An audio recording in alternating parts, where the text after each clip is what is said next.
कजरा जैसे मेघ के रेखा मोर मन लाखी चे तोर हंसी के चेहरा।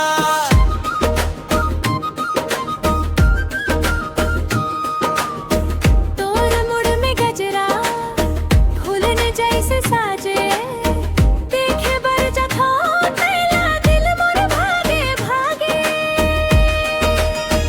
अरे का कहूँ तोला मन हो को बेकरार तोर एक झलक पावत जैसे लागे बहार। तोर अंखी में गजरा तोर मुड़ में गजरा तोर अंखी में गजरा तोर मुड़ में गजरा।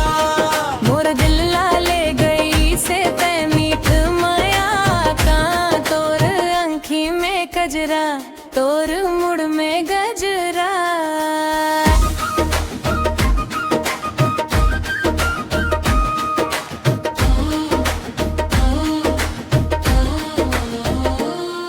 कहीं चल थस जब दौड़त अंगना भर उजियारी पैरन के छन छन बाजे जैसे बाजे किलकारी।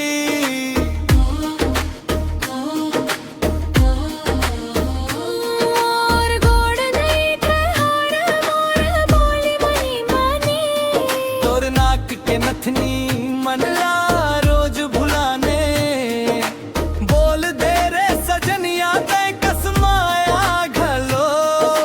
तोर रूप के जादू मन ले जाते छलो। तोर अखी में गजरा तोर मुड़ में गजरा तोर अखी में गजरा तोर मुड़ में गजरा। मोर दिल ला ले गई से ते मीठ माया कहा तोर अंखी में गजरा तोर मुड़ में गजरा।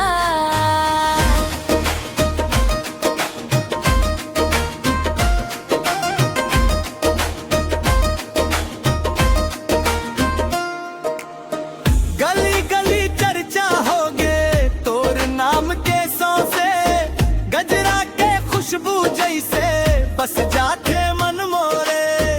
आजा रे करीब दे दे मुस्कान तोर संग संग माला गावत रहूं मैं और।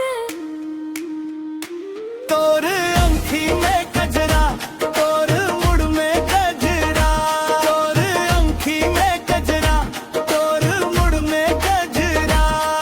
मोर दिल ला ले गई से ते मीठ माया कहा तोर अंखी में गजरा तोर